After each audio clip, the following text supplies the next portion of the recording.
मैं भारत को भारतीयता के आधार पे फिर से खड़ा करना चाहता हूँ, उस काम में लगा हूँ। तो स्वागत है आप सबका हमारी इस यूट्यूब चैनल के छोटे से वीडियो पे। हमारा चैनल दिल से स्वदेशी, जो आपको स्वदेशियत का पाठ पढ़ाता है, जिसमें हमारे जो भी भारत में गलत हो रहा है उसके बारे में बताता है और आपको पूरे इंडियन कल्चर में लाता है। तो इसी के साथ हम अपने आज के इस कार्यक्रम को, इस सेशन को स्टार्ट करेंगे। तो आज का कार्यक्रम का है सेशन क्या भाई? देखिए, जैसा कि आपको वीडियो में दिख रहा होगा कि आप डेली गाय खाते हैं, तो ये बात कहना उचित है, ये अनुचित नहीं है कहना कि आप गाय नहीं खाते हैं। आप डेली गाय खाते हैं, बस आप इनडायरेक्टली खाते हैं, पर आप गाय खाते हैं। तो चलिए आज के सेशन में पता करते हैं कैसे आप गाय खाते हैं। देखिए, पहले मैं इन सबको साइड इफेक्ट बता देता हूँ। साइड इफेक्ट क्या है? तो देखिए, ब्रश आप जो सुबह सुबह रगड़ते हो ना, जो मतलब पढ़े लिखे मूर्ख लोग, सुपर इडियट लोग रगड़ने लगते हैं। तो अब इसका साइड इफेक्ट पहले जानिए। देखिए, ब्रश में क्या होता है, ब्रुसल्स होते हैं। ब्रुसल्स क्या करते हैं, हमारे दांत को, हमारे मसूड़ों को कमजोर करते हैं। हाँ, और मसूड़े कमजोर तो हमारे दांत कमजोर, और दांत कमजोर तो कोई लाइफ में मजा नहीं रहेगा। तो अब ये रहा ब्रश की जो साइड इफेक्ट। अब हम जानेंगे किसका साइड इफेक्ट। साइड इफेक्ट में पूरा इफेक्ट ही पड़ जाता है भाई टूथपेस्ट से। अब टूथपेस्ट में क्या होता है, देखो टूथपेस्ट पहले बनता कैसे, जैसा कि आपको पता चल रहा है गाय से बनता है। कैसे? तो पहले जब गाय कटती हैं, हमारे देश में तो लाखों कत्लखाने हैं जिसमें बहुत सारे जानवरों को की बलि चढ़ाई जाती है। बड़े जानवर में अगर नापा जाए तो गाय सबसे अधिक कटती है, तो हड्डियां उसकी बढ़ जाती है, हड्डियां कोई खा नहीं पाएगा। ठीक है, तो हड्डियों को कंपनी वाले खरीद लेते हैं, खरीद के उसे सुखा देते हैं, फिर उसे पाउडर फॉर्म में कर देते हैं पीस कर। फिर जो पीस जाता है उसका हमारा पेस्ट बनता है। सोचो, जिसे आप माता कहते हो, जिसे आप पूजनीय कहते हो, इनडायरेक्टली आप उसे खाते हो। तो इस वीडियो में मैं आपको यही बताने आया हूँ, आप अपने माँ को ही खा रहे हो। तो और इसके बारे में अधिक जानेंगे तो देखिए, झाग निकलता है पहले तो हम लोग जब करते हैं, और किसमें से निकलता है, वॉशिंग पाउडर से निकलता है, वो बाथिंग सोप से, यूटेंसिल सोप से। हाँ, और इससे तो निकल ही रहा है टूथपेस्ट से। शैम्पू भी एक ले लो, शैम्पू से भी निकलता है झाग। तो ये झाग निकलता है, इसका बड़ा कारण क्या है भाई बता दो। इसका कारण मैं लिख देता हूँ, इसमें एक केमिकल मिला होता है। केमिकल का नाम क्या होता है? इस केमिकल का नाम होता है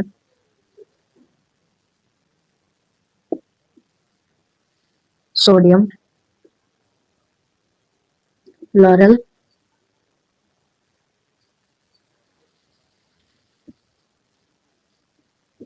सोडियम लॉरेल सल्फेट। इसमें ये जो केमिकल है, इसका मिक्सचर किया जाता है। इसके बाद से तो हमारी जो टूथपेस्ट है बनती है, तो सोडियम लॉरेल सल्फेट से ही झाग निकलता है। तो सोडियम लॉरेल सल्फेट मिला दिया तो उसमें प्रॉब्लम क्या है भैया?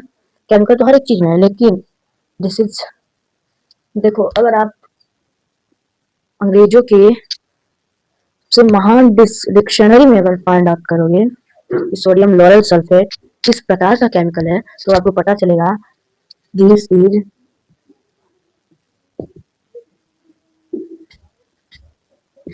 कार्सिनो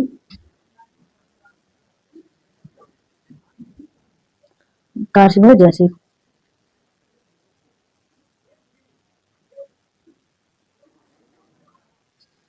कार्सिनोजेनिक, दिस इज कार्सिनोजेनिक। अगर आप सबसे महान डिक्शनरी में फाइंड आउट करोगे अंग्रेजों के, तो आपको मिलेगा कि इसमें एक कार्सिनोजेनिक है। हमारे भारतीय कुछ लोग नहीं समझ पा रहे हो कार्सिनोजेनिक, तो मैं आपको बता दूं कि दिस इज कैंसरस। हमारे देश की कानून सख्त नहीं है, इसलिए वो नहीं बता पाती और वो नहीं कहना चाहती कि दिस इज कैंसरस। तो जैसे कि हमारे देश में सिगरेट का बॉक्स होता है, उस पर लिखा होता है कि ये आपके स्वास्थ्य के लिए हानिकारक है। वैसे ही हमारे जो अमेरिका है, यूरोप के देश हैं, तो वहाँ की कानून इतने सख्त है कि वहाँ पे पहले ही बता दिया जाता है कि मतलब जिसने भी अपने टूथपेस्ट या फिर किसी भी प्रोडक्ट में कार्सिनोजेनिक केमिकल मतलब सोडियम लॉरेल सल्फेट मिलाया है, तो उन्हें उसके प्रिकॉशंस लिखने बहुत जरूरी होते हैं। अगर वो नहीं लिखते हैं तो उनकी कंपनी को बैन कर दिया जाता है। इतनी वहाँ की कानून सख्त है। तो इसमें कैंसरस होता है भाई, ये पहली बात बता दूं। तो वहाँ पे ये लिखा जाता है दवाओं में, मतलब ये जो जिसमें भी ये सोडियम लॉरेल सल्फेट मिलाया जाता है, जिस भी टूथपेस्ट हो जो भी हो, तो वहाँ पे उसके प्रिकॉशंस लिखे रहते हैं कि this is injurious to health. अगर उसमें और लिखा रहता है, मैं हिंदी में व्याख्यान कर देता हूँ क्योंकि बहुत लोग नहीं समझ पाएंगे। तो देखिए और लिखा रहता है इस पेस्ट पे, टूथपेस्ट पे, कि इसे 6-7 साल के बच्चों से दूर रखें। अगर गलती से उसने उसे मुंह में रख लिया उस पेस्ट को, तो आप पास के कैंसर हॉस्पिटल में जरूर दिखाएं। तो ये है इसके बड़े प्रिकॉशंस, और भी ये बहुत ज्यादा खतरनाक है, मैं आपको बता नहीं सकता। तो ये हमारे देश में कानून सख्त नहीं है तो नहीं बता पाते। अब बताइए, और एक हमारे ये तो पड़ा हमारी सेहत के, स्वास्थ्य का, हेल्थ का। अगर हम देखें हमारे इससे इकोनॉमिक पे क्या असर पड़ता है, तो इकोनॉमिक पे तो बहुत बड़ा असर पड़ता है। देखिए ये विदेशी कंपनियां हैं, अगर हम निकाले थे एक बार कि एक एक दिन में एक मनुष्य अगर 1.5 से 2 ग्राम पेस्ट का यूज करता है, तो उसके 60 साल का निकाले थे 1 लाख कुछ आ रहा था, कुछ हजार में, झूठ तो नहीं कहूंगा, मुझे पता नहीं, मतलब 1 लाख से ऊपर ही आ रहा था। अभी तो बढ़ भी गया होगा मुझे लगता है। तो मतलब 1 लाख समथिंग होगा। तो उतना अपने 60 साल में कर देता है आदमी। सोचो 150 करोड़ की आबादी है, कोई बिना टूथपेस्ट के रह नहीं पा रहा है। सबसे लोअर फैमिली का जो घर है वहां पे भी टूथपेस्ट मिल जाएंगे, भले दंत करता हो, लेकिन उसके घर में अगर 4 लोग हैं तो 2 लोग दंत कर सकते हैं, करते होंगे, और 2 लोग जरूर पेस्ट करते हैं। तो प्लीज आपसे मेरा रिक्वेस्ट है कि आप इन सबको छोड़ दो, अपने देश की तरह रहो, अपने देश में ही रहो। अब एक और क्वेश्चन आपसे पूछना है, कमेंट बॉक्स में लिख देना आप सब। अब देखो 500-600 रुपए किलो का, 500-700 रुपए किलो का आप पेस्ट लगा लेते हो दांत पे, लेकिन 500-700 रुपए किलो का घी खरीद के नहीं खा पाते हो। ये कहाँ की बुद्धिमानी हुई बताओ आप लोग, कमेंट में बता देना आप लोग कि 500-700 रुपए किलो का पेस्ट लगा ले तो 500-700 रुपए का घी नहीं खरीदा जाता है।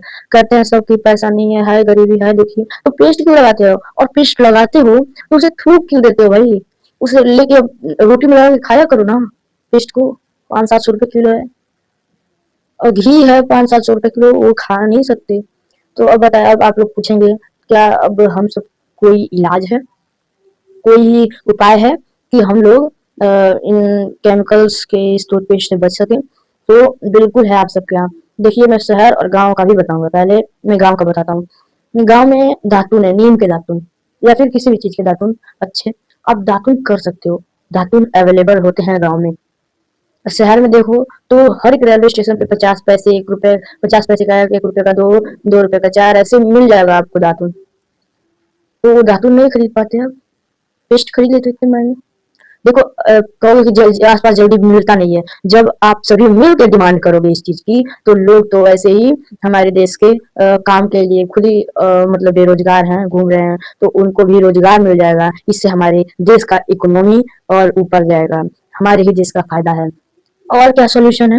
देखो आप, मैं रसोई घर है आपके घर में, रसोई घर से आप थोड़ा सा हल्दी लो, उसमें नमक मिला लो, तेल है तेल मिला लो सरसों का, अब उसे मिक्स करके, अब आप जब दातुन करते हो ना उसमें ऐसे रगड़ लो पूरा, और फिर उसके बाद दातुन से देखो पदार्थ मस्त साफ हो जाएगा। आप फिर मुझे कमेंट में कहना, कुछ दिन यूज करके देखो। और कुछ आइडिया है भाई? जी बिल्कुल है आइडिया। आइडिया ये है कि आपके घर में, रसोई ही घर में नींबू पड़ा रहता है, नींबू जब यूज करो तो फेंक देते हो, तो मत फेंको, उसे रख लो। अगर आपके घर में फ्रिज है तो फ्रिज में रख दो, अगर आपके घर में फ्रिज नहीं है तो किसी बर्तन में पानी डाल के उसमें डाल दो कि थोड़ा सा मतलब उसमें का जो नमी है वो गायब ना हो, खत्म ना हो। तो नींबू की वजह से नमी बरकरार रहेगा, जब भी आप यूज करना चाहो नींबू को निकाल के फिर आप उसमें थोड़ा नमक डाल दो, फिर रगड़ दो, आपके दांत मस्त साफ हो जाएंगे। फिर आप मुझे कमेंट में कहना, जितनी बातें मैं कह रहा हूँ आपको लिखना, वो लिख लीजिएगा और कमेंट में जरूर बताइएगा आपको कैसा लगा, और आपने यूज किया तो एक कैसा रहा आपके लिए। और तीसरा, जो दुनिया में ऐसा नहीं है, दुनिया की बात करके भाई, हाँ भाई हाँ, मैंने दुनिया की ही बात की है। तो चलो देखते हैं दुनिया में ऐसा क्या है। दुनिया में ऐसा चीज ये है दोस्तों कि आपको करना क्या है, जैसे कंडे होते हैं, उपले उपले, गाय के उपले, गाय के गोबर है उसे सुखा दो, उपले बन जाएंगे। अब उपले को जला दो, उपले जल जाएंगे। उपलों के जलने के बाद आपको उसे उनमें से ले लेना है, फिर उसमें थोड़ा सा फिटकरी कूट के डाल दो पीस कर, फिर आपको उसमें नमक डालना है, फिर मंजन बन जाएगा भाई, वो इतना अच्छा मंजन। अब डेली इतने से लेके करे करो, आपके दांत बिल्कुल साफ रहेंगे। जैसे दांतों में मंजन लगा करते हो ना, ठीक वैसे ये फोकट का मंजन है जो बिल्कुल दुनिया में इससे अच्छा मंजन नहीं है। आपके दांत बिल्कुल साफ हो जाएंगे, मेरी गारंटी। अगर नहीं हो कमेंट बॉक्स में लिख के बताना, कुछ दिन बाद आप ट्राई करके। अगर आपको ये वीडियो अच्छी लगी तो लाइक सब्सक्राइब जरूर कर देना और बेल नोटिफिकेशन को प्रेस कर देना कि कोई वीडियो जाने से पहले आप सबके यहाँ नोटिफिकेशन पहुंच जाए। और उसके बाद आपको फिर कमेंट में बताना है ये वीडियो आपको कैसी लगी। तो अगर आपको ये वीडियो अच्छी लगी तो बहुत बहुत धन्यवाद। अगर आपने लाइक सब्सक्राइब कर दिया है तो बहुत बहुत धन्यवाद, नहीं किया तो कर दो। जय